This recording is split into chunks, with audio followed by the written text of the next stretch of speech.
ಅವತ್ತು ದಿನಾಂಕ 2006 ರಣಜಿ ಟ್ರೋಫಿ ನಡೀತಿದೆ. ಕರ್ನಾಟಕ ವರ್ಸಸ್ ಡೆಲ್ಲಿ. ಕರ್ನಾಟಕ ಟೀಮ್ ಅಷ್ಟು ಸ್ಟ್ರಾಂಗೆಸ್ಟ್ ಟೀಮ್ ಆಗಿರುತ್ತೆ.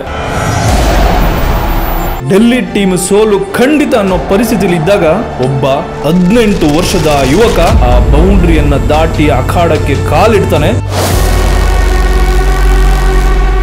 ಫಸ್ಟ್ ಡೇ ಔಟೇ ಆಗದೆ 40 ರನ್ ಹೊಡಿತಾನೆ. ಇನ್ನೇನು ಸೋಲ್ತೀವಿ ಅಂತ ಅನ್ಕೊಂಡಿದ್ದ ಟೀಮ್ಗೆ ಒಂದು ಭರವಸೆಯನ್ನು ತುಂಬುತ್ತಾನೆ. ಅವತ್ತು ಸೂರ್ಯ ಮುಳುಗ್ತಾನೆ, ಸಂಜೆ ಆಗುತ್ತೆ, ಆಟ ಮುಗಿಯುತ್ತೆ. ನಾಳೆನೂ ಆಡ್ಲೇಬೇಕು. Delhi team do or die situation. ಆ ಹುಡುಗನ ಮೇಲೆ ಪೂರ್ತಿ ಮ್ಯಾಚ್ ಇರೋದು. ಆ ಹುಡುಗನಿಗೆ ನಿದ್ದೆ ಬರ್ತಿಲ್ಲ. ನಾಳೆ ಆಡ್ಲೇಬೇಕು ಅನ್ನೋ ಪ್ರೆಷರ್ ಇಡೀ ಟೀಮ್ ಕಾಯ್ತಿದೆ. ಸೋತ್ರೆ ಮತ್ತೊಂದು ಅವಕಾಶ ಸಿಗಲ್ಲ. ಇಲ್ಲ, ಆಡ್ತೀನಿ, ನನ್ನ ಟೀಮ್ ನಾನು ಗೆಲ್ಲಿಸ್ತೀನಿ ಅಂತ ಪಣ ತೊಟ್ಟು ನಾಳೆಗೆ ಕಾಯ್ತಾ ಇರ್ತಾನೆ. ಸೂರ್ಯ ಹುಟ್ಟತಾನೆ, ಬೆಳಗ್ಗೆ ಆಗುತ್ತೆ, ಒಂದು ಫೋನ್ ಕಾಲ್ ಬರುತ್ತೆ. ಶಾಕಿಂಗ್ ನ್ಯೂಸ್, ತನ್ನ ತಂದೆ ತೀರ್ ಹೋಗಿದ್ದಾರೆ ಅಂತ. ಒಂದು ಕಡೆ ತಂದೆಯ ದೇಹ ಕಾಯ್ತಿದೆ, ಇನ್ನೊಂದು ಕಡೆ ತನ್ನನ್ನೇ ನಂಬಿರೋ ಟೀಮ್ ಕಾಯ್ತಿದ್ದಾರೆ. ಆಡೋದಾ ಬೇಡ್ವಾ? ಆತ ಕೊನೆಗೆ ಹೊರಟೇ ಬಿಟ್ಟ, ಮನೆಗಲ್ಲ ಫೀಲ್ಡ್ಗೆ. ಅವತ್ತು ಹೆಂಗ ಆಡಿದ ಅಂದ್ರೆ ಕಣ್ಣಲ್ಲಿ ನೀರು ಬಚ್ಚಿಟ್ಕೊಂಡು ಎದೆಯಲ್ಲಿ ನೋವನ್ನ ತಡೆದಿಟ್ಕೊಂಡು ಹೊಡೆದ ತನ್ನ ತಂದೆಗೋಸ್ಕರ ಹೊಡೆದ. ತಾನು ಸೋಲ್ಬಾರ್ದು ಅಂತ ಹೊಡೆದ. ತನ್ನ ಟೀಮು ಗೆಲ್ಲಬೇಕು ಅಂತ ಹೊಡೆದ.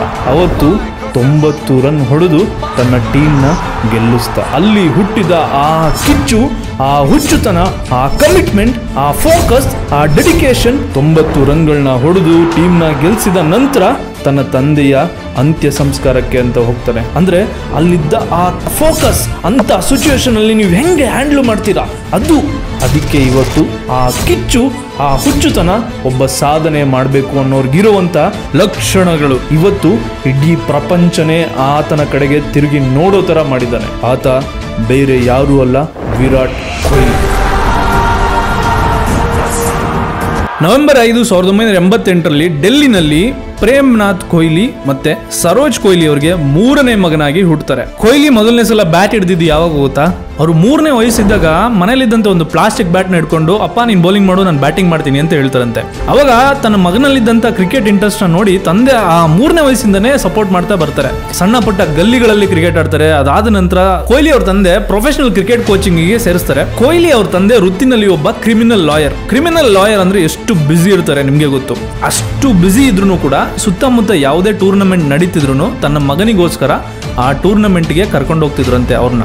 ಅಲ್ಲೆಲ್ಲ ಆಡಿದಂಥ ಟೂರ್ನಮೆಂಟ್ಗಳಲ್ಲಿ ಎಲ್ಲ ಬೌಲರ್ಸ್ಗಳು ಹೊಗಳುತ್ತಿರೋದು, ಇವರು ಪ್ರೊಫೆಷನಲ್ ಕೋಚಿಂಗ್ ಸೇರಿಸಿದಾಗ ಕೋಚ್ಗಳು ಇವ್ರನ್ನ ಹೊಗಳುತ್ತಿರೋದನ್ನ ನೋಡಿ ಅದೇನಾದರೂ ಆಗಲಿ ನನ್ನ ಮಗ ದೊಡ್ಡ ಕ್ರಿಕೆಟರ್ ಆಗಬೇಕು ಅಂತ ಕನಸು ಕಂಡಿದ್ದು ಅವರು. ಕೊಹ್ಲಿಗೆ 14 ವರ್ಷ ಆಗಿರುತ್ತೆ.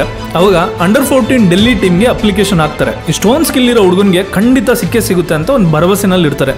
ಆದರೆ ಅಪ್ಲಿಕೇಶನ್ ರಿಜೆಕ್ಟ್ ಆಗುತ್ತೆ. ಕಾರಣ ನೆಪೋಟಿಸಮ್. ಅವ್ರು ಮನ್ಸು ಮಾಡಿದರೆ ಅವತ್ತು ದುಡ್ಡು ಕೊಟ್ಟು ಅಥವಾ ರೆಕಮೆಂಡೇಶನ್ ಕೂಡ ಮಾಡಿಸಿ ಮಗನ್ನ ಸೇರಿಸಬಹುದಾಗಿತ್ತು. ಬಟ್ ಅವರು ನಿರ್ಧಾರ ಮಾಡಿದ್ದು ತನ್ನ ಮಗ ಸ್ವಂತ ಟ್ಯಾಲೆಂಟ್ ಇಂದ ಮೇಲಕ್ಕೆ ಬರಬೇಕು. ಈ ಪ್ರಪಂಚ ಅವನ್ನ ಗುರುತಿಸಿದ್ರೆ ಅದು ಸ್ವಂತ ಅವನ ಟ್ಯಾಲೆಂಟ್ ಇಂದಾನೆ ಗುರುತಿಸಬೇಕು ಅಂತ ಅವತ್ತು ನಿರ್ಧಾರ ಮಾಡಿ ಹಣ ತೊಟ್ಟು ಕುಂತವರು ಅಪ್ಲಿಕೇಶನ್ ಆಗ್ತಾನೆ ಇರ್ತಾರೆ. ಅಂಡರ್ 15 ಡೆಲ್ಲಿ ಟೀಮ್ಗೆ ಸೆಲೆಕ್ಟ್ ಆಗೇ ಬಿಡ್ತಾರೆ. ಡೆಲ್ಲಿ ಟೀಮಲ್ಲಿ ಕೊಹ್ಲಿ ಆಡ್ತಾ ಇರ್ತಾರೆ. ಅವರಿಗೆ 19 ವರ್ಷ ಆಗುತ್ತೆ. ಅದಾದ್ಮೇಲೆ ಡೆಲ್ಲಿ ಅಂಡರ್ 19 ರಣಜಿ ಟ್ರೋಫಿಗೋಸ್ಕರ ಆಡ್ತಾ ಇರ್ತಾರೆ. ಅವಾಗ ನಡೆದಂತ ಇನ್ಸಿಡೆಂಟೇ ಅವ್ರ ತಂದೆ ಕಳ್ಕೊಂಡಿದ್ದು. ಮುಂದೆ ಅವರ ಪರ್ಸನಲ್ ಮತ್ತೆ ಪ್ರೊಫೆಷನಲ್ ಲೈಫ್ನ ನೋಡೋಣ ಬನ್ನಿ. ಕೊಹ್ಲಿ ತುಂಬಾ ಚಿಕ್ಕ ಹುಡುಗ ಇದ್ದಾಗಿಂದನೂ ನೋಡಿರುವಂತ ಒಬ್ಬ ಪ್ಲೇಯರ್ ಆಶೀಶ್ ನೆಹ್ರಾ. ಅವರು ಕೊಹ್ಲಿ ಬಗ್ಗೆ ಒಂದು ಮಾತು ಹೇಳ್ತಾರೆ. ಕೊಹ್ಲಿ ಟೈಮ್ ವೇಸ್ಟ್ ಮಾಡಿದ್ನ ಅವರು ನೋಡ್ಲೇ ಇಲ್ಲ ಅಂತ ಹೇಳ್ತಾರೆ. ಇಲ್ಲ ಫೀಲ್ಡ್ ಅಲ್ಲಿ ಪ್ರಾಕ್ಟೀಸ್ ಮಾಡ್ತಿದ್ರು, ಇಲ್ಲ ಜಿಮ್ ಅಲ್ಲಿ ವರ್ಕೌಟ್ ಮಾಡ್ತಿದ್ರು. ನಾನು ಮೊದಲು ನೋಡಿದಾಗ ಗುಂಡಾಗಿ ಚಬ್ಬಿಯಾಗಿ ಇದ್ರು.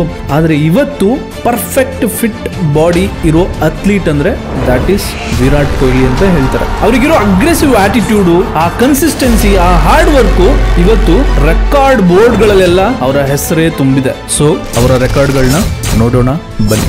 IPL ಫಸ್ಟ್ ಡೇ ಇಂದ ಇವತ್ತಿನವರೆಗೂ ಒಂದೇ ಟೀಮಲ್ಲಿ ಆಡಿರುವಂತ ಒಬ್ರು ಪ್ಲೇಯರ್ ಅಂದ್ರೆ ಅದು ವಿರಾಟ್ ಕೊಹ್ಲಿ. ಇವತ್ತಿನವರೆಗೂ IPL ನಲ್ಲಿ ಹೈಯೆಸ್ಟ್ ರನ್ ಸ್ಕೋರರ್ ಅಂದ್ರೆ ಅದು ವಿರಾಟ್ ಕೊಹ್ಲಿ. ಅದು 7,263 ರನ್ಗಳು. IPL ನಲ್ಲಿ ಇವತ್ತಿನವರೆಗೂ ಹೈಯೆಸ್ಟ್ ಸೆಂಚುರೀಸ್ ಹೊಡೆದಿರುವಂತ ಪ್ಲೇಯರ್ ಅಂದ್ರೆ ಅದು Virat Kohli. 292 one day international match ಗಳನ್ನ ಆಡಿದರೆ ಅದರಲ್ಲಿ 13,848 ರನ್ಗಳನ್ನ ಹೊಡೆದು one day international match record ಅಲ್ಲಿ 3ನೇ ಹೈಯೆಸ್ಟ್ ಸ್ಕೋರರ್ ಆಗಿದ್ದಾರೆ. ಫಸ್ಟ್ ಸಚಿನ್ ತೆಂಡೂಲ್ಕರ್ ಅವರು ಇದ್ದಾರೆ 18,426. ಎರಡನೇ ಪ್ಲೇಸ್ ಅಲ್ಲಿ ಸಂಗಾಕಾರ ಇದ್ದಾರೆ 14,234. 113 ಟೆಸ್ಟ್ ಮ್ಯಾಚ್ ಗಳನ್ನ ಆಡಿ 8,848 ರನ್ಗಳನ್ನ ಹೊಡೆದು ಟೆಸ್ಟ್ ಮ್ಯಾಚ್ ಗಳಲ್ಲಿ 19ನೇ ಸ್ಥಾನದಲ್ಲಿದ್ದಾರೆ. ಟೆಸ್ಟ್ ಅಲ್ಲಿ ಮೊದಲನೇ ಸ್ಥಾನ ಇರೋದು ಸಚಿನ್ ತೆಂಡೂಲ್ಕರ್ ಅವರೇ 15,921 ರನ್ಗಳನ್ನ ಹೊಡೆದಿದ್ದಾರೆ ಅವರು. ಇನ್ನು ಹೇಳ್ತಾ ಹೋದ್ರೆ ಒಂದ ಸಿಕ್ಕಾಪಟ್ಟೆ ಇದಾವೆ, ಅದನ್ನೆಲ್ಲ ಹೇಳೋದಕ್ಕೆ ಒಂದು ದಿನ ಕೂಡ ಸಾಕಾಗಲ್ಲ. ಇನ್ನು ಅವ್ರ ಪರ್ಸನಲ್ ಲೈಫ್ ನ ತಿಳ್ಕೊಬೇಕು ಅಂದ್ರೆ 2013ರಲ್ಲಿ ವಿರಾಟ್ ಕೊಹ್ಲಿ ಫೌಂಡೇಶನ್ ಅಂತ ಓಪನ್ ಮಾಡ್ತಾರೆ. ಅಂದ್ರೆ ಮಕ್ಕಳಿಗೆ ಯಾವುದೇ ಸ್ಪೋರ್ಟ್ಸ್ ಬಗ್ಗೆ ಇಂಟ್ರೆಸ್ಟ್ ಇದ್ದು ಆಡ್ಲಿಕ್ಕೆ ಸಪೋರ್ಟ್ ಅನ್ನ ಕೊಡ್ಲಿಕ್ಕೆ ಈ ಫೌಂಡೇಶನ್ ಸಪೋರ್ಟ್ ಮಾಡುತ್ತೆ. ವಿರಾಟ್ ಕೊಹ್ಲಿ ಮತ್ತೆ ಅನುಷ್ಕಾ ಶರ್ಮಾ ಅವರು ಫಸ್ಟ್ ಮೀಟ್ ಆಗಿದ್ದು ಒಂದು ಶಾಂಪೂ ಆಡ್ ಅಲ್ಲಿ. So we met at a commercial shoot for a shampoo. ಅವತ್ತಿಂದ ಅವರು ಫ್ರೆಂಡ್ಸ್ ಆಗ್ತಾರೆ. 2014ರಲ್ಲಿ ವಿರಾಟ್ ಕೊಹ್ಲಿ 50 ಹೊಡೆದಾಗ ಒಂದು ಫ್ಲೈಯಿಂಗ್ ಕಿಸ್ ಕೊಡ್ತಾರೆ.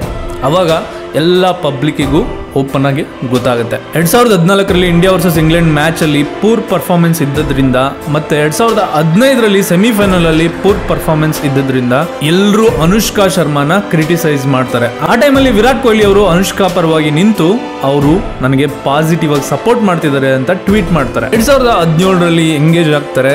2017 ಡಿಸೆಂಬರ್ 11ರಲ್ಲಿ ಸೂಪರ್ ಲಕ್ಸುರಿ ಲ್ಯಾವಿಶ್ ಭರ್ಜರಿಯಾಗಿ ಇಟಲಿನಲ್ಲಿ ಮದುವೆ ಆಗ್ತಾರೆ.